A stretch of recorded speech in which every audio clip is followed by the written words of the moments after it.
नमस्कार दोस्तों, मैं हूं रवि कुमार और आप देख रहे हैं रेलवे डिपार्टमेंटल यूट्यूब चैनल। तो आइए शुरू करते हैं। आज का प्रश्न एलडीसी के अंतर्गत होने वाले ट्रेन मैनेजर का है, जो पुणे डिवीजन में 26/7/2021 को हुआ था। तो इससे पहले हम लोग वीडियो में पार्ट 2 तक देख चुके थे, जिसमें 50 क्वेश्चन हम लोग देख चुके हैं। यदि आपने नहीं देखा है तो उसे जाकर ज़रूर देखें। आज हम लोग 51 क्वेश्चन नंबर से शुरू करेंगे।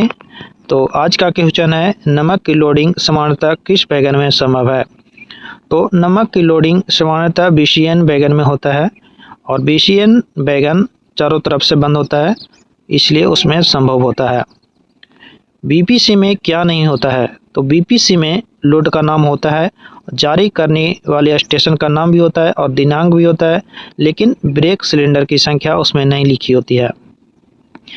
अगला प्रश्न है, उरली में कौन सी निजी साइडिंग है? तो उरली में यूटीसीए का निजी साइडिंग है। अगला प्रश्न है, सिंगल लाइन में संपूर्ण संचार व्यवस्था भंग होने पर गाड़ियां कितने मिनट के अंतराल पर चलाई जाती है? यदि एसीएफ हो जाता है तो गाड़ियां 30 मिनट के अंतराल पर चलाई जाएगी। अगला प्रश्न है, ईएमयू में किस प्रकार की कपलिंग होती है? तो ईएमयू में सैको कपलिंग होती है, इसका सही उत्तर होगा। अगला प्रश्न है, स्वचल ब्लॉक सिग्नल की समानता स्थिति क्या है?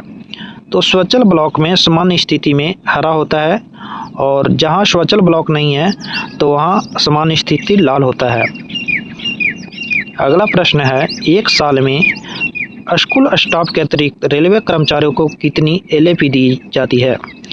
यह एलएपी कितना मिलता है उसको?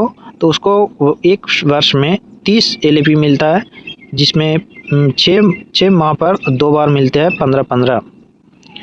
अगला प्रश्न है, किसी रेलवे कर्मचारी को अधिकतम कितनी छुट्टी मिल सकती है? तो किसी रेलवे कर्मचारी को अधिकतम 5 साल की छुट्टी मिल सकती है। अगला प्रश्न है, किसी रेलवे कर्मचारी को एक बार में लगातार कितनी एलएचएपी मिल सकती है? तो लगातार यदि कोई कर्मचारी लेता है तो 24 महीने तक एलएचएपी ले सकता है। अगला प्रश्न है, विशेष आकस्मिक अवकाश के लिए नहीं दिया जाता है। तो विशेष आकस्मिक अवकाश यार्ड बंद या प्राकृतिक आपदा और कर्फ्यू के समय दिया जाता है, अध्ययन के समय नहीं दिया जाता है। अगला प्रश्न है, हॉस्पिटल छुट्टी किस ग्रुप के कर्मचारियों को मिलती है? तो हॉस्पिटल छुट्टी बी ग्रुप और सी ग्रुप के कर्मचारियों को मिलती है, इसलिए आंसर इसका डी है, बी और सी दोनों।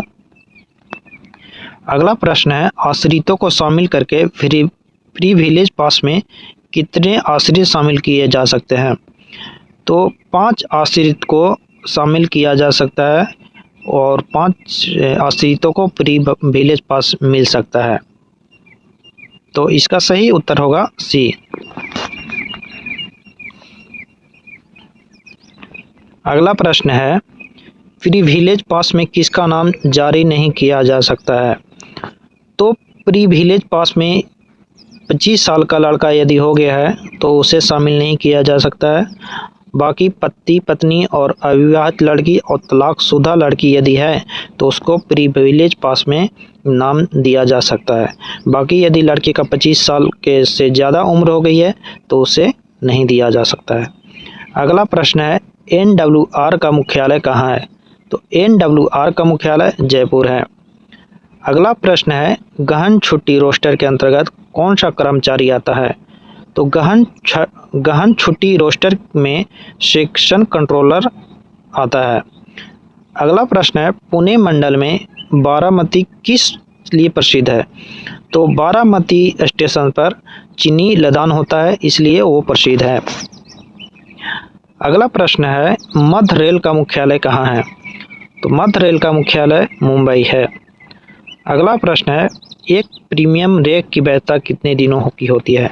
तो प्रीमियम रेक की वैधता 12 + 3 दिन होता है। अगला प्रश्न है, सतत छुट्टी रोस्टर में कार्य की घंटों की सीमा 2 हफ्ते में कितना होता है? तो सतत ड्यूटी रोस्टर में कार्य करने की घंटा 108 घंटा होता है। अगला प्रश्न है HORE का फुल फॉर्म क्या है? तो HORE का फुल फॉर्म होता है आवर ऑफ एम्प्लॉयमेंट रेगुलेशन।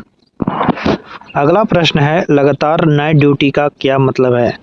तो लगातार नाइट ड्यूटी का मतलब होता है 22 बजे से 6 बजे तक नाइट ड्यूटी कहलाता है।